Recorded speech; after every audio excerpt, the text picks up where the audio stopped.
Good morning बच्चे। बेटे ਆਪਾਂ 15 ਚੈਪਟਰ ਸੀਗਾ ਹਿਸਟਰੀ ਦੇ ਵਿੱਚ ਉਸ ਨੂੰ ਰੀਡ ਕਰ ਰਹੇ ਸੀ ਔਰ ਜਿਸ ਦੇ ਵਿੱਚ ਆਪਾਂ ਨੇ ਪਿਛਲੇ ਦਿਨੀ ਕੱਲ ਮੈਂ ਤੁਹਾਨੂੰ ਜਿਹੜਾ ਹੈ ਕੰਮ ਕਰਵਾਇਆ ਸੀ ਜਿਸ ਦੇ ਵਿੱਚ ਆਪਾਂ ਪਾਣੀਪਤ ਦੀ ਜਿਹੜੀ ਲੜਾਈ ਸੀ ਉਸ ਦੇ ਵਿੱਚ ਰੀਜ਼ਨ ਜਿਹੜੇ ਕਾਰਨ ਸੀਗੇ ਆਪਾਂ ਨੇ ਉਹ ਗੱਲ ਕੀਤੀ ਸੀਗੀ। ਨੈਕਸਟ ਅੱਜ ਉਸ ਤੋਂ ਬਾਅਦ ਜਿਹੜਾ ਹੈ ਪੇਜ ਨੰਬਰ ਮੇਰੇ ਕੋਲ ਜਿਹੜੀ ਬੁੱਕ ਹੈ ਬੇਟਾ 182 ਪੇਜ ਨੰਬਰ ਹੈ। ਪਾਣੀਪਤ ਦੀ ਲੜਾਈ ਦੀਆਂ ਜਿਹੜੀਆਂ ਘਟਨਾਵਾਂ ਸੀਗੀਆਂ ਉਹ ਵਾਪਰੀਆਂ ਇਵੈਂਟਸ ਕੀ ਸੀਗੇ ਤਾਂ ਉਹਨਾਂ ਬਾਰੇ ਆਪਾਂ ਗੱਲ ਕਰਨੀ ਹੈ। ਹੁਣ 1759 ਦੇ ਅੰਤ ਦੇ ਵਿੱਚ ਅਖੀਰ ਦੇ ਵਿੱਚ ਜੇ ਆਪਾਂ ਗੱਲ ਕਰਦੇ ਹਾਂ ਐਂਡ ਦੇ ਵਿੱਚ ਅਹਿਮਦ ਸ਼ਾਹ ਅਬਦਾਲੀ ਨੇ ਭਾਰਤ 'ਤੇ ਹਮਲਾ ਕਰ ਦਿੱਤਾ ਔਰ ਸਭ ਤੋਂ ਪਹਿਲਾਂ ਉਸਨੇ ਪੰਜਾਬ ਨੂੰ ਆਪਣੇ ਅਧੀਨ ਕਰ ਲਿਆ ਸੀ ਔਰ ਇਸ ਹਮਲੇ ਦੀ ਜਿਹੜੀ ਖਬਰ ਹੈ ਉਸ ਨੂੰ ਸੁਣ ਕੇ ਜਿਹੜਾ ਹੈ ਪੰਜਾਬ ਦੇ ਵਿੱਚ ਜਿਹੜੇ ਮਰਾਠਿਆਂ ਦਾ ਸੰਭਾ ਜੀ ਸਰਦਾਰ ਸੀਗਾ ਤਾਂ ਉਸ ਨੇ ਜਿਹੜਾ ਹੈ ਲਾਹੌਰ ਦੇ ਵਿੱਚ ਕਹਿੰਦੇ ਲਾਹੌਰ ਨੂੰ ਛੱਡ ਕੇ ਬੇਟਾ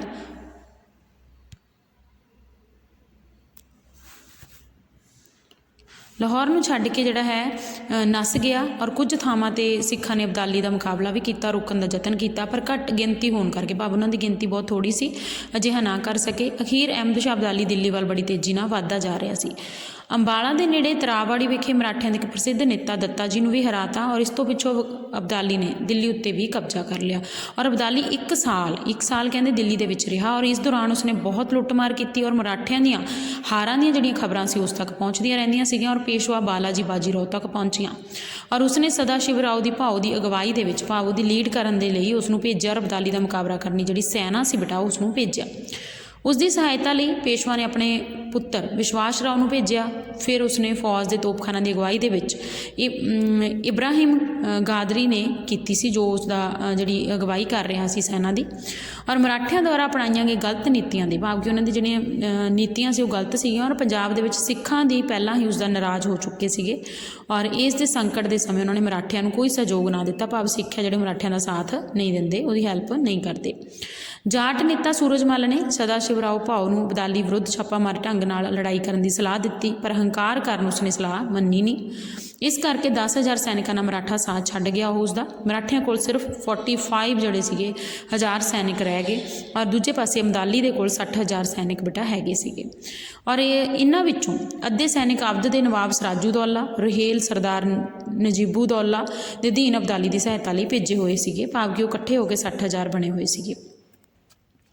ਦੋਹੇ ਪਾਸਿਆਂ ਦੀਆਂ ਜਿਹੜੀਆਂ ਫੌਜਾਂ ਸੀਗੀਆਂ ਪਾਣੀਪਤ ਵਿਖੇ 70-60 ਦੇ ਵਿੱਚ ਪਹੁੰਚ ਗਈਆਂ ਔਰ ਉਸਨੇ 2.5 ਮਹੀਨੇ ਤੱਕ ਦੋਹਾਂ ਪਾਸੇ ਤੋਂ ਕਿਸੇ ਨੇ ਕੋਈ ਹਮਲਾ ਨਾ ਕੀਤਾ ਭਾਵ ਕਿ 2.5 ਮਹੀਨੇ ਦੇਖਦੇ ਹੀ ਰਹੇ ਬੇਟਾ ਕਿ ਕੌਣ ਹਮਲਾ ਕਰਦਾ ਹੈ। ਉੱਧਰੋਂ ਅਬਦਾਲੀ ਸੀ, ਇੱਧਰ ਇਹ ਸੀ ਮਰਾਠੇ ਸੀ ਔਰ 14 ਜਨਵਰੀ ਨੂੰ ਜਿਹੜਾ ਹੈ 70-61 ਨੂੰ ਮਰਾਠਿਆਂ ਨੇ ਅਬਦਾਲੀ ਦੀ ਫੌਜ 'ਤੇ ਹਮਲਾ ਕਰ ਦਿੱਤਾ। ਬਹੁਤ ਯੁੱਧ ਹੋਇਆ। ਇਸ ਯੁੱਧ ਦੇ ਵਿੱਚ ਮਰਾਠਿਆਂ ਦਾ ਪਲੜਾ ਭਾਰੀ ਰਿਹਾ ਭਾਵੇਂ ਪਹਿਲਾਂ ਤਾਂ ਜਿਹੜੇ ਮਰਾਠੇ ਸੀਗੇ ਉਹ ਵਧੀਆ ਢੰਗ ਨਾਲ ਲੜ ਰਹੇ ਸੀ ਪਰ ਅਚਾਨਕ ਹੀ ਇੱਕ ਗੋਲੀ ਵਿਸ਼ਵਾਸ ਰਾਓ ਨੂੰ ਲੱਗਦੀ ਹੈ ਜਿਸ ਕਰਕੇ ਉਸਦੀ ਮੌਤ ਹੋ ਜਾਂਦੀ ਹੈ ਔਰ ਯੁੱਧ ਦਾ ਜਿਹੜਾ ਪਾਸਾ ਹੈ ਉਹ ਪਲਟ ਜਾਂਦਾ ਭਾਵ ਉਹਨਾਂ ਦਾ ਨੇਤਾ ਜਿਹੜਾ ਹੈ ਮਾਰਿਆ ਜਾਂਦਾ ਔਰ ਸਦਾ ਸ਼ਿਵ ਰਾਓ ਭਾਊ ਵੀ ਅਫਸੋਸ ਕਰਨ ਲਈ ਹਾਥੀ ਦੇ ਅਹੁਦੇ ਤੋਂ ਹੇਠਾਂ ਉਤਰਦਾ ਭਾਵ ਕਿ ਉਹ ਅਹੁਦੇ ਤੋਂ ਭਾਵ ਹਾਥੀ ਦੇ ਉੱਤੋਂ ਹੇਠਾਂ ਉਤਰਦਾ ਉਹਨੂੰ ਅਫਸੋਸ ਕਰਨ ਦੇ ਲਈ ਪਰ ਜਦੋਂ ਮਰਾਠਾ ਸੈਨਿਕਾਂ ਨੇ ਹਾਥੀ ਦੇ ਅਹੁਦੇ ਨੂੰ ਖਾਲੀ ਦੇਖਿਆ ਉਹਨਾਂ ਨੂੰ ਲੱਗਿਆ ਕਿ ਹਾਥੀ ਖਾਲੀ ਹੈ ਤੇ ਉਹ ਸਮਝ ਲਿਆ ਕਿ ਯੁੱਧ ਵਿੱਚ ਉਹ ਵੀ ਮਾਰਿਆ ਗਿਆ ਭਾਵ ਕਿ ਉਹ ਅਫਸੋਸ ਕਰਨ ਲਈ ਉਤਰਿਆ ਔਰ ਸੈਨਾ ਨੇ ਸੋਚਿਆ ਕਿ ਖਾਲੀ ਹਾਥੀ ਨੂੰ ਦੇਖ ਕੇ ਕਿ ਉਹ ਵੀ ਮਾਰਿਆ ਗਿਆ। ਇਸ ਕਾਰਨ ਸੈਨਾ ਵਿੱਚ ਭਾਜੜ ਮਚ ਗਈ ਔਰ ਅਬਦਾਲੀ ਨੇ ਸੁਨਹਿਰੀ ਮੌਕਾ ਵੇਖ ਕੇ ਉਹਨਾਂ ਦਾ ਪਿੱਛਾ ਕੀਤਾ, ਭਾਰੀ ਤਬਾਹੀ ਮਚਾਈ ਔਰ ਇਸ ਯੁੱਧ ਦੇ ਵਿੱਚ ਬੇਟਾ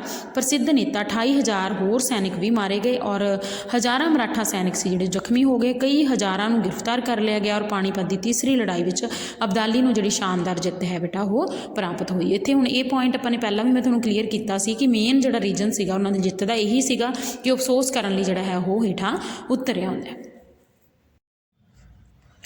ਹਾਂਜੀ ਬੱਚੇ, ਪਾਣੀਪਤ ਦੀ ਤੀਸਰੀ ਲੜਾਈ ਦੇ ਸਿੱਟੇ। ਨੈਕਸਟ ਰਿਜ਼ਲਟ ਕੀ ਨਿਕਲਿਆ ਹੈ ਪਾਣੀਪਤ ਦੀ ਤੀਸਰੀ ਲੜਾਈ ਦਾ ਤਾਂ ਉਸ ਦੀ ਆਪਾਂ ਗੱਲ ਕਰਦੇ ਹਾਂ ਕਿ ਪਾਣੀਪਤ ਦੀ ਜਿਹੜੀ ਤੀਸਰੀ ਲੜਾਈ ਹੈ ਬੇਟੇ ਭਾਰਤ ਦੇ ਇਤਿਹਾਸ ਵਿੱਚ ਬਹੁਤ ਹੀ ਮਹੱਤਵਪੂਰਨ ਲੜਾਈਆਂ ਜਿਹਦੇ ਵਿੱਚ ਆਪਾਂ ਕਹਿ ਸਕਦੇ ਹਾਂ ਕਿ ਬਹੁਤ ਲੜਾਈਆਂ ਦਾ ਜ਼ਿਕਰ ਹੈ ਜਿਵੇਂ ਕਿ ਤਰਾਇਨ ਦੀ ਲੜਾਈ ਦਾ ਜ਼ਿਕਰ ਆਉਂਦਾ ਉਸ ਤਰੀਕੇ ਨਾਲ ਪਾਣੀਪਤ ਦੀ ਲੜਾਈ ਦਾ ਜ਼ਿਕਰ ਵੀ ਆਉਂਦਾ ਔਰ ਇੱਥੇ ਸਭ ਤੋਂ ਪਹਿਲਾ ਪੁਆਇੰਟ ਆ ਸਾਡੇ ਕੋਲ ਇਹਦਾ ਸਿੱਟਾ ਕੀ ਨਿਕਲਿਆ। ਹੁਣ ਕੋਈ ਵੀ ਚੀਜ਼ ਹੁੰਦੀ ਹੈ ਬੇਟਾ ਪਹਿਲਾਂ ਉਹਦੇ ਕਾਰਨ ਬਣਦੇ ਨੇ ਫਿਰ ਉਸ ਤੋਂ ਬਾਅਦ ਕੋਈ ਘਟਨਾ ਵਾਪਰਦੀ ਹੈ, ਘਟਨਾ ਤੋਂ ਬਾਅਦ ਲਾਸਟ ਉਹਦਾ ਕੋਈ ਰਿਜ਼ਲਟ ਹੈ ਜਿਹੜਾ ਸਾਡੇ ਸਾਹਮਣੇ ਆਉਂਦਾ ਅਤੇ ਇਹਦੇ ਵਿੱਚ ਸਿੱਟਾ ਕੀ ਨਿਕਲਿਆ ਤਾਂ ਮਰਾਠਿਆਂ ਦਾ ਘੋਰ ਜਿਹੜਾ ਹੈ ਵਿਸ਼ਵਾਸ ਕਰਨ ਦੇ ਕਰਕੇ ਜੇ ਆਪਾਂ ਗੱਲ ਕਰੀਏ ਘੋਰ ਜਿਹੜਾ ਵਿਨਾਸ਼ ਸੀਗਾ ਉਹ ਹੋ ਗਿਆ। ਪਾਣੀਪਤ ਦੀ ਤੀਸਰੀ ਲੜਾਈ ਦੇ ਵਿੱਚ ਵਿਨਾਸ਼ਕਾਰੀ ਸਿੱਧ ਹੋਈ ਮਰਾਠਿਆਂ ਲਈ, ਭਾਵੇਂ ਉਹਨਾਂ ਦੇ 28,000 ਮਰਾਠਾ ਸੈਨਿਕ ਸੀਗੇ ਜਿਹੜੇ ਉਹ ਮਾਰੇ ਗਏ ਔਰ ਬਹੁਤ ਸਾਰੇ ਜ਼ਖਮੀ ਹੋ ਗਏ। ਕਹਿੰਦੇ ਮਹਾਰਾਸ਼ਟਰ ਦੇ ਘਰ ਵਿੱਚ ਕੋਈ ਵੀ ਅਜਿਹਾ ਘਰ ਨਹੀਂ ਸੀ ਬਚਿਆ ਜਿਸ ਦਾ ਕੋਈ ਵੀ ਮੈਂਬਰ ਹੈ ਜਿਹੜਾ ਲੜਾਈ ਦੇ ਵਿੱਚ ਸ਼ਹੀਦ ਨਾ ਹੋਇਆ ਹੋਵੇ। ਭਾਵ ਕਿ ਇੰਨੀ ਭਿਆਨਕ ਲੜਾਈ ਹੈ ਜਿਹੜੀ ਪਾਣੀਪਤ ਦੀ ਤੀਸਰੀ ਲੜਾਈ ਹੈ ਬੇਟਾ ਉਹ ਮਰਾਠਿਆਂ ਲਈ ਸਿੱਧ ਹੋਈ। ਪੇਸ਼ਵਾ ਬਾਲਾਜੀ ਬਾਜੀਰਾਓ ਇਸ ਦਾ ਘੋਰ ਅਪਮਾਨ ਜਿਹੜਾ ਹੈ ਸਹਿਣ ਨਾ ਕਰ ਸਕੇ ਔਰ ਛੇਤੀ ਹੀ ਦੁਨੀਆ ਤੋਂ ਅਲਵਿਦਾ ਹੋ ਗਏ। ਭਾਵ ਕਿ ਉਹਨਾਂ ਦੀ ਡੈਥ ਹੋ ਗਈ ਕਿਉਂਕਿ ਉਹਨਾਂ ਨੂੰ ਸਦਮਾ ਲੱਗਦਾ ਔਰ ਉਹਨਾਂ ਨੂੰ ਲੱਗਦਾ ਕਿ ਅਸੀਂ ਹਾਰ ਗਏ। ਨੈਕਸਟ ਅਗਲਾ ਹੈ ਮਰਾਠਿਆਂ ਦੀ ਸ਼ਕਤੀ ਅਤੇ ਪ੍ਰਤਿਸ਼ਠਾ ਨੂੰ ਧੱਕਾ। ਜਿਹੜੀ ਹੁਣ ਮਰਾਠੇ ਸੀਗੀ ਉਹਨਾਂ ਦੀ ਜਿਹੜੀ ਪਾਵਰ ਸੀ ਬੇਟਾ ਉਹਦੇ ਵਿੱਚ ਪੋਜੀਸ਼ਨ ਸੀਗੀ ਉਹਨੂੰ ਜਿਹੜਾ ਹੈ ਧੱਕਾ ਲੱਗਦਾ। ਪਾਣੀਪਤ ਦੀ ਤੀਸਰੀ ਲੜਾਈ ਤੋਂ ਪਹਿਲਾਂ ਮਰਾਠਾ ਸ਼ਕਤੀ ਦੀ ਗਣਨਾ ਭਾਰਤੀ, ਭਾਵ ਕਿ ਉਹਨਾਂ ਦੀ ਜਿਹੜੀ ਗਿਣਤੀ ਸੀ ਬੇਟਾ ਉਹ ਭਾਰਤ ਦੀਆਂ ਪ੍ਰਮੁੱਖ ਜਿਹੜੀਆਂ ਫੇਮਸ ਸ਼ਕਤੀਆਂ ਸੀਗੀਆਂ ਉਸ ਦੇ ਵਿੱਚ ਕੀਤੀ ਜਾਂਦੀ ਸੀ। ਇਸ ਲੜਾਈ ਵਿੱਚ ਮਰਾਠਿਆਂ ਦੀ ਹਾਰ ਦੇ ਕਾਰਨ ਉਹਨਾਂ ਦੀ ਜਿਹੜੀ ਉਹ ਇੱਕ ਪਾਵਰ ਬਣੀ ਹੋਈ ਸੀ ਉਸ ਨੂੰ ਧੱਕਾ ਲੱਗਦਾ ਔਰ ਹਿੰਦੂ ਸਾਮਰਾਜ ਦਾ ਜਿਹੜਾ ਸਥਾਪਿਤ ਕਰਨ ਦਾ ਇੱਕ ਸੁਪਨਾ ਸੀ ਉਹਨਾਂ ਨੇ ਇੱਕ ਨਾ ਇਮੈਜਿਨ ਕੀਤਾ ਸੀਗਾ, ਉਹਨਾਂ ਨੇ ਇੱਕ ਡਰੀਮ ਸੀਗਾ ਕਿ ਅਸੀਂ ਜਿਹੜਾ ਹਿੰਦੂ ਸਾਮਰਾਜ ਨੂੰ ਬਣਾ ਲਾਂਗੇ, ਉਹ ਜਿਹੜਾ ਹੈ ਇੱਕਦਮ ਮਿੱਟੀ ਦੇ ਵਿੱਚ ਮਿਲ ਜਾਂਦਾ ਹੈ। ਨੈਕਸਟ ਅੱਗੇ ਆ ਗਿਆ ਮਰਾਠਿਆਂ ਦੇ ਵਿੱਚ ਜਿਹੜੀ ਯੂਨਿਟੀ ਸੀ ਬੇਟਾ ਉਹਦੀ ਕਮੀ ਸੀਗੀ, ਅੰਤ ਹੋ ਗਿਆ, ਏਕਤਾ ਦਾ ਖਾਤਮਾ ਹੋ ਗਿਆ। ਪਾਣੀਪਤ ਦੀ ਜਿਹੜੀ ਤੀਸਰੀ ਲੜਾਈ ਹੈ ਬੇਟੇ ਇਸ ਦੇ ਵਿੱਚ ਮਰਾਠਿਆਂ ਦੀ ਜਿਹੜੀ ਸ਼ਕਤੀ ਸੀਗੀ ਉਸ ਨੂੰ ਬਹੁਤ ਜ਼ਿਆਦਾ ਧੱਕਾ ਲੱਗਦਾ ਔਰ ਮਰਾਠਿਆਂ ਵਿੱਚ ਏਕਤਾ ਦੀ ਜਿਹੜੀ ਕਮੀ ਸੀ ਉਹ ਹੋ ਜਾਂਦੀ ਹੈ। ਔਰ ਇਸ ਦੇ ਨਤੀਜੇ ਵਜੋਂ ਜੇ ਆਪਾਂ ਗੱਲ ਕਰਦੇ ਹਾਂ ਕਿਉਂਕਿ ਉਹਦਾ ਰੀਜ਼ਨ ਇਹ ਸੀ ਕਿਉਂਕਿ ਆਪਸ ਵਿੱਚ ਉਹ ਲੜਾਈ ਦੇ ਵਿੱਚ ਉਲਝੇ ਹੋਏ ਸੀ, ਉਹਨਾਂ ਦੇ ਘਰੇਲੂ ਮਸਲੇ। ਪਾਣੀਪਤ ਦੀ ਤੀਸਰੀ ਲੜਾਈ ਹੈ ਜਿਹੜੀ ਲਗਭਗ ਜਿੰਨੇ ਵੀ ਉਹਨਾਂ ਦੇ ਫੇਮਸ ਲੀਡਰ ਸੀ ਬੇਟਾ ਉਹ ਸਾਰੇ ਮਾਰੇ ਗਏ ਸੀ ਔਰ ਇਸ ਕਰਕੇ ਜਿਹੜੇ ਸਵਾਰਥੀ ਅਤੇ ਬਦਨਾਮ ਜਿਹੜੇ ਸੀਗੇ ਉਹ ਨੇਤਾ ਰਹਿ ਗਏ ਔਰ ਹਮੇਸ਼ਾ ਕੋਈ ਨਾ ਕੋਈ ਜਿਹੜੀ ਚਾਲ ਹੈ ਉਹ ਚੱਲਦੇ ਰਹਿੰਦੇ ਸੀਗੇ। ਨੈਕਸਟ ਅੱਗੇ ਆ ਗਿਆ ਪੰਜਾਬ ਵਿੱਚ ਸਿੱਖਾਂ ਦੀ ਸ਼ਕਤੀ ਦਾ ਉਥਾਨ। ਹੁਣ ਜਿਹੜੇ ਸਿੱਖ ਸੀ ਉਹਨਾਂ ਦੀ ਪਾਵਰ ਹੈ ਜਿਹੜੀ ਉਹ ਹੋ ਜਾਂਦੀ ਹੈਗੀ ਔਰ ਅਹਿਮਦ ਸ਼ਾਹ ਅਬਦਾਲੀ ਹੈ ਜਿਹੜਾ ਉਸ ਦੀ ਗੱਲ ਕਰਦੇ ਹਾਂ ਆਪਾਂ ਅਹਿਮਦ ਸ਼ਾਹ ਅਬਦਾਲੀ ਦੀ ਕਿ ਅਹਿਮਦ ਸ਼ਾਹ ਅਬਦਾਲੀ ਦੇ ਹਮਲਿਆਂ ਦੇ ਸਮੇਂ ਜਿਹੜੇ ਪੰਜਾਬ ਦੇ ਵਿੱਚ ਮੁਗਲ ਸਾਮਰਾਜ ਦਾ ਜਿਹੜਾ ਅੰਤ ਸੀ ਉਹ ਕਰ ਦਿੱਤਾ ਗਿਆ ਸੀਗਾ ਔਰ ਪਾਣੀਪਤ ਦੀ ਤੀਸਰੀ ਲੜਾਈ ਵਿੱਚ ਮਰਾਠਾ ਜਿਹੜੀ ਸ਼ਕਤੀ ਸੀ ਉਸ ਨੂੰ ਵੀ ਕੁਚਲ ਦਿੱਤਾ ਗਿਆ, ਭਾਵ ਉਸ ਨੂੰ ਵੀ ਖਤਮ ਕਰ ਦਿੱਤਾ ਗਿਆ ਔਰ ਮਰਾਠੇ ਸੀ ਜਿਹੜੇ ਬੇਟਾ ਉਹ ਪਾਣੀਪਤ ਦੀ ਲੜਾਈ ਦੇ ਵਿੱਚ ਹਮੇਸ਼ਾ ਲਈ ਕਹਿੰਦੇ ਪੰਜਾਬ ਦੇ ਵਿੱਚ ਮਰਾਠਿਆਂ ਦੇ ਹੱਥੋਂ ਜਿਹੜਾ ਇਲਾਕਾ ਸੀ ਉਹ ਚਲਿਆ ਗਿਆ।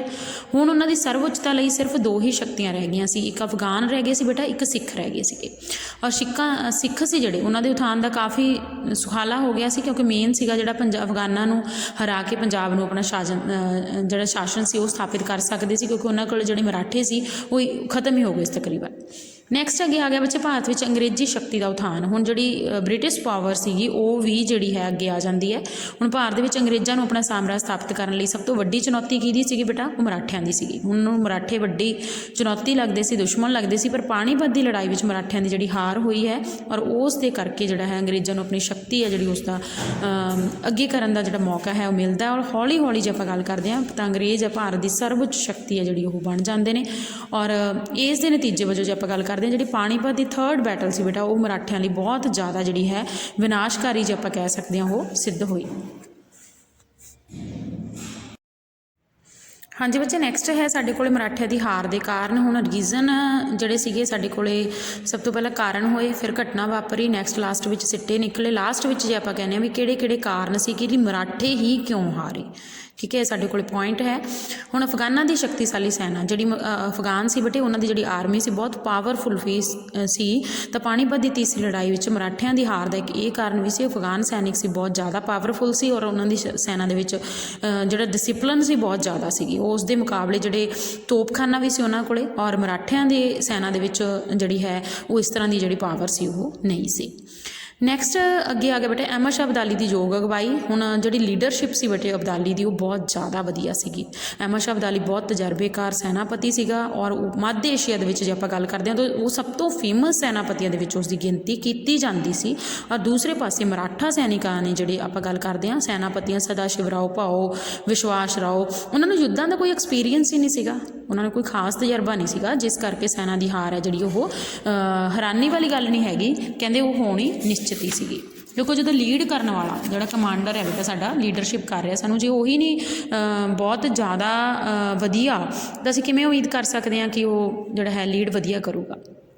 ਨੈਕਸਟ ਅੱਗੇ ਆ ਗਿਆ ਬੇਟੇ ਮਰਾਠਿਆਂ ਦੀ ਲੁੱਟਮਾਰ ਦੀ ਨੀਤੀ। ਹੁਣ ਪਾਲਿਸੀ ਸੀਗੀ ਮਰਾਠਿਆਂ ਦੀ ਕਿ ਉਹ ਲੁੱਟਮਾਰ ਕਰਦੇ ਸੀਗੇ। ਹੁਣ ਮਰਾਠਿਆਂ ਦੀ ਹਾਰ ਦਾ ਇੱਕ ਮਹੱਤਵਪੂਰਨ ਨਤੀਜਾ ਜੇ ਆਪਾਂ ਗੱਲ ਕਰਦੇ ਹਾਂ ਇਹ ਵੀ ਸੀਗਾ ਕਿ ਹਮੇਸ਼ਾ ਭਿਆਨਕ ਲੁੱਟਮਾਰ ਕਰਦੇ ਸੀ ਔਰ ਇਸ ਕਰਕੇ ਅਵਧ, ਰੁਹੇਲਖੰਡ, ਮੈਸੂਰ ਦੀਆਂ ਜਿਹੜੀਆਂ ਰਿਆਸਤਾਂ ਸੀ ਉਸ ਦੇ ਵਿਰੁੱਧ ਹੋ ਗਈਆਂ। ਹੁਣ ਜਿਹੜੇ ਲੋਕਾਂ ਦੇ ਨਾਲ ਉਹ ਲੁੱਟਮਾਰ ਕਰਦੇ ਸੀ ਉਹ ਤਾਂ ਹੁਣ ਨੈਚੁਰਲੀ ਹੈ ਕਿ ਉਹ ਤਾਂ ਉਸ ਦੇ ਵਿਰੁੱਧ ਹੋਣਗੇ ਹੀ ਹੋਣਗੇ। ਠੀਕ ਹੈ, ਤਾਂ ਇਸ ਨਾਲ ਮਰਾਠਿਆਂ ਦੀ ਜਿਹੜੀ ਸੰਕਟ ਸੀਗਾ ਉਸ ਦੇ ਸਮੇਂ ਕਿਸੇ ਨੇ ਵੀ ਉਸ ਦੀ ਜਿਹੜੀ ਹੈਲਪ ਹੈ ਉਹ ਨਹੀਂ ਕੀਤੀ।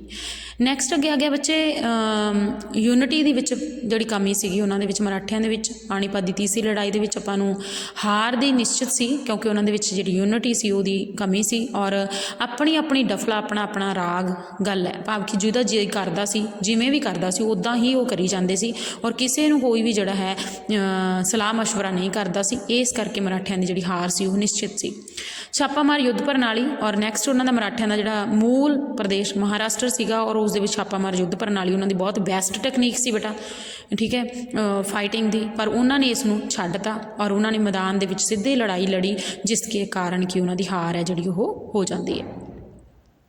ਨੈਕਸਟ ਅੱਗੇ ਆ ਗਿਆ ਮੁਸਲਿਮ ਰਿਆਸਤਾਂ ਦੁਆਰਾ ਅਬਦਾਲੀ ਨੂੰ ਸਹਿਯੋਗ। ਹੁਣ ਜਿਹੜੀ ਮੁਸਲਿਮ ਰਿਆਸਤਾਂ ਸੀ ਬੱਚੇ ਉਹਨਾਂ ਦੇ ਕੋਆਪਰੇਸ਼ਨ ਸੀਗੀ ਕਿਹਨੂੰ ਸੀਗੀ, ਅਬਦਾਲੀ ਨੂੰ ਸੀਗੀ।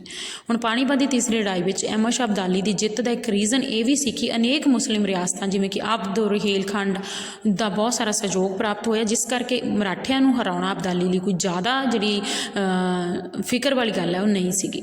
ਨੈਕਸਟ ਅੱਗੇ ਹੈਗਾ ਜਿਹੜੇ ਮਰਾਠੇ ਸੀ ਬੇਟਾ ਉਹਨਾਂ ਦੀ ਇਕਨੋਮਿਕ ਕੰਡੀਸ਼ਨ ਸੀ ਜਿਹੜੀ ਹੈ ਉਹ ਵੀ ਉਹਨਾਂ ਦੀ ਮੇਨ ਰੀਜ਼ਨ ਬਣਦਾ ਸਾਡੇ ਕੋਲ। ਅਤੇ ਮਰਾਠਿਆਂ ਦੀ ਹਾਰ ਦੇ ਵਿੱਚ ਆਰਥਿਕ ਔਕੜਾਂ ਵੀ ਸੀ, ਇਕਨੋਮਿਕ ਕੰਡੀਸ਼ਨ ਸੀ, ਉਹਨਾਂ ਕੋਲ ਪੈਸੇ ਦੀ ਕਮੀ ਸੀ। ਸੈਨਿਕਾਂ ਦੇ ਵਿੱਚ ਜਿਹੜੀ ਯੁੱਧ ਦੇ ਸਮੇਂ ਜਾਂ ਆਪਾਂ ਕਹਿ ਦਿੰਦੇ ਹਾਂ ਉਹਨਾਂ ਦੇ ਕੋਲ ਜੋ ਵੀ ਸਮੱਗਰੀ ਸੀਗੀ, ਠੀਕ ਹੈ, ਜੋ ਵੀ ਆਪਾਂ ਕਹਿ ਸਕਦੇ ਹਾਂ ਉਹਨਾਂ ਦੀਆਂ ਨੈਸੈਸਰੀ ਸੀਗੀਆਂ ਉਹ ਕੋਈ ਵੀ ਨਾ ਮਿਲ ਸਕੀਆਂ। ਈਵਨ ਕਿ ਉਹਨਾਂ ਨੂੰ ਫੂਡ ਵੀ ਨਹੀਂ ਸੀ ਮਿਲ ਸਕਦਾ, ਤਾਂ ਸੈਨਾ ਦੀ ਹਾਰ ਨੂੰ ਜਿਹੜਾ ਹੈ ਕੋਈ ਨਹੀਂ ਸੀ ਰੋਕ ਸਕਦਾ।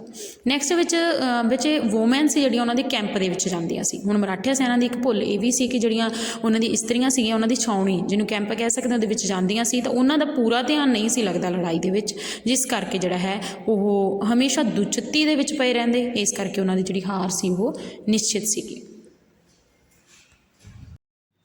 ਹਾਂਜੀ ਬੱਚੇ 9th ਪੁਆਇੰਟ ਹੈ ਸਾਡੇ ਕੋਲੇ ਮਲਹਾਰ ਰਾਓ ਹੋਲਕਰ ਦਾ ਵਿਸ਼ਵਾਸਘਾਤ, ਭਾਵ ਕਿ ਉਹ ਵਿਸ਼ਵਾਸਘਾਤ ਕਰਦਾ ਸੀਗਾ। ਠੀਕ ਹੈ, ਤਾਂ ਇਹਦੇ ਵਿੱਚ ਹੈਗਾ ਮਲਹਾਰ ਰਾਓ ਹੋਲਕਰ ਹੈ ਜਿਹੜਾ ਮਰਾਠਿਆਂ ਦੇ ਪ੍ਰਮੁੱਖ ਨੇਤਾ ਦੇ ਵਿੱਚੋਂ ਸੀ, ਭਾਵ ਕਿ ਜਿਹੜੇ ਉਹਨਾਂ ਦੇ ਸੈਨਾਪਤੀ ਸੀਗੇ ਉਹਨਾਂ ਦੇ ਵਿੱਚੋਂ ਸੀਗਾ। ਔਰ ਦਿੱਲੀ ਵਿੱਚ ਅਬਦਾਲੀ ਦੇ ਮੀਰ ਬਖਸ਼ੀ ਨਜ਼ੀਮ ਉਦੌਲਾ ਨਾਲ ਇੱਕ ਗੁਪਤ ਸਮਝੌਤਾ ਕਰ ਲਿਆ ਸੀ, ਭਾਵ ਕਿ ਅਬਦਾਲੀ ਦਾ ਜਿਹੜਾ ਇੱਕ ਬੰਦਾ ਸੀਗਾ ਉਸਦੇ ਨਾਲ ਉਸਨੇ ਇੱਕ ਸਮਝੌਤਾ ਕਰ ਲਿਆ ਸੀਗਾ। ਜਦੋਂ ਜਿਹੜੀ ਲੜਾਈ ਸ਼ੁਰੂ ਹੋਈ ਤਾਂ ਮਲਹਾਰ ਰਾਓ ਹੋਲਕਰ ਆਪਣੇ ਸੈਨਿਕਾਂ ਦੇ ਨਾਲ ਯੁੱਧ ਖੇਤਰ 'ਚੋਂ ਚਲਾ ਗਿਆ, ਭਾਵ ਕਿ ਉਸਨੇ ਪਹਿਲਾਂ ਹੀ ਪਲਾਨ ਕੀਤਾ ਹੋਇਆ ਸੀ ਕਿ ਜਿਹੜਾ ਉਸਨੇ ਇੱਕ ਸੰਧੀ ਕਰ ਲਈ ਸੀਗੀ। ਤਾਂ ਇਸ ਨਾਲ ਜਿਹੜਾ ਹੈ ਸੈਨਿਕਾਂ ਦੇ ਉਤਸ਼ਾਹ ਨੂੰ ਬਹੁਤ ਧੱਕਾ ਲੱਗਿਆ ਕਿਉਂਕਿ ਉਹ ਯੁੱਧ ਦੇ ਵਿੱਚੋਂ ਹੀ ਚਲਿਆ ਗਿਆ। ਇਸ ਕਰਕੇ ਮਰਾਠਿਆਂ ਦੀ ਹਾਰ ਨੂੰ ਜਿਹੜਾ ਹੈ ਉਹ ਪੱਕਾ ਸੀਗਾ, ਨਿਸ਼ਚਿਤ ਸੀਗੀ। ਨੈਕਸਟ 11ਵਾਂ ਪੁਆਇੰਟ ਹੈ ਬੇਟੇ ਸਦਾ ਸ਼ਿਵ ਰਾਓ ਭੌ ਦੀ ਭਿਆਨਕ ਭੁੱਲ। ਹੁਣ ਉਸ ਸਮੇਂ ਜੇ ਆਪਾਂ ਗੱਲ ਕਰਦੇ ਹਾਂ ਜਿਸ ਸਮੇਂ ਪਾਣੀਪਤ ਦੀ ਤੀਸਰੀ ਲੜਾਈ ਚੱਲ ਰਹੀ ਸੀ ਉਸ ਸਮੇਂ ਪੇਸ਼ਵਾ ਦਾ ਬੇਟਾ ਵਿਸ਼ਵਾਸ ਰਾਓ ਮਾਰਿਆ ਗਿਆ। ਜਦੋਂ ਇਹ ਖਬਰ ਸਦਾ ਸ਼ਿਵ ਰਾਓ ਭੌ ਨੂੰ ਮਿਲੀ ਤਾਂ ਸ਼ਰਧਾਂਜਲੀ ਦੇਣ ਦੇ ਉਦੇਸ਼ ਨਾਲ ਆਪਣੇ ਹਾਥੀ ਤੋਂ ਹੇਠਾਂ ਉਤਰਿਆ ਔਰ ਉਸਦੇ ਜਿਹੜਾ ਹਾਥੀ ਦਾ ਅਹੁਦਾ ਖਾਲੀ ਵੇਖ ਕੇ ਮਰਾਠਿਆਂ ਦੀ ਸੈਨਾ ਨੇ ਸਮਝ ਲਿਆ ਕਿ ਸ਼ਾਇਦ ਸਦਾ ਸ਼ਿਵ ਰਾਓ ਭੌ ਵੀ ਖਤਮ ਹੋ ਗਿਆ, ਯੁੱਧ ਦੇ ਵਿੱਚ ਮਾਰਿਆ ਗਿਆ ਔਰ ਇਸ ਕਰਕੇ ਸੈਨਾ ਦੇ ਵਿੱਚ ਭਾਜੜ ਪੈ ਗਈ। ਔਰ ਜਿਹੜਾ ਮੇਨ ਰੀਜ਼ਨ ਹੈ ਸਾਡੇ ਕੋਲ ਇਹੀ ਸੀਗਾ ਕਿ ਸਦਾ ਸ਼ਿਵ ਰਾਓ ਦੀ ਭੌ ਦੀ ਜਿਹੜੀ ਭੁੱਲ ਸੀਗੀ ਉਹੀ ਸੀ ਕਿ ਜਿਸ ਦੇ ਕਾਰਨ ਜਿਹੜਾ ਹੈ ਸੈਨਾ ਜਿਹੜੀ ਹੈ ਉਹ ਅਫੜਾ ਦਫੜੀ ਮਚ ਜਾਂਦੀ ਹੈ ਔਰ ਜਿਹੜਾ ਯੁੱਧ ਹੈ ਉਸ ਦੇ ਵਿੱਚ ਮਰਾਠਿਆਂ ਦੀ ਜਿਹੜੀ ਹੈ ਹਾਰ ਹੋ ਜਾਂਦੀ ਹੈ ਔਰ ਅਬਦਾਲੀ ਦੀ ਜਿਹੜੀ ਹੈ ਉਹ ਜਿੱਤ ਹੋ ਜਾਂਦੀ ਹੈ। ਇਸ ਨਾਲ ਬੇਟਾ ਅੱਜ ਥੋੜ੍ਹੇ ਜਿਹਾ 2 ਪੁਆਇੰਟ ਮੈਂ ਕਲੀਅਰ ਕਰਾਏ ਨੇ। ਇੱਕ ਤਾਂ ਪਹਿਲਾਂ ਮਰਾਠਿਆਂ ਦੀ ਜਿਹੜੀ ਲੜਾਈ ਹੈ ਪਾਣੀਪਤ ਦੀ, ਪਹਿਲਾਂ ਆਪਾਂ ਨੇ ਉਸ ਦੇ ਬਾਰੇ ਪੜ੍ਹਿਆ ਸੀ, ਫਿਰ ਉਸ ਤੋਂ ਬਾਅਦ ਉਹਦੇ ਸਿੱਟੇ ਪੜ੍ਹੇ ਸੀ। ਨੈਕਸਟ ਉਸ ਤੋਂ ਬਾਅਦ ਮਰਾਠਿਆਂ ਦੀ ਹਾਰ ਦੇ ਕੀ ਕਾਰਨ ਸੀ ਆਪਾਂ ਨੇ ਇਹ ਰੀਡ ਕੀਤਾ। ਹੁਣ ਇਸ ਨੂੰ ਤੁਸੀਂ ਚੰਗੇ ਤਰੀਕੇ ਨਾਲ ਬੱਚੇ ਲਰਨ ਕਰਨਾ ਹੈਗਾ। ਉਸ ਤੋਂ ਬਾਅਦ ਆਪਣੀ ਰਫ ਕਾਪੀ 'ਤੇ ਨੋਟ ਡਾਊਨ ਵੀ ਕਰਕੇ ਦੇਖਣਾ ਹੈਗਾ। ਠੀਕ ਹੈ, ਫਿਰ ਵੀ ਕੋਈ ਪ੍ਰੋਬਲਮ ਹੈ ਬੱਚੇ, ਕੋਈ ਚੀਜ਼ ਤੁਹਾਨੂੰ ਕਲੀਅਰ ਨਹੀਂ ਹੁੰਦੀ ਤਾਂ ਤੁਸੀਂ ਮੈਨੂੰ ਪੀਰੀਅਡ ਦੇ ਟਾਈਮ ਵਿੱਚ ਬੱਚੇ ਫੋਨ ਵੀ ਕਰ ਸਕਦੇ ਹੋ, ਮੈਸੇਜ ਵੀ ਕਰ ਸਕਦੇ ਹੋ। ਓਕੇ ਬੇਟਾ, ਥੈਂਕ ਯੂ।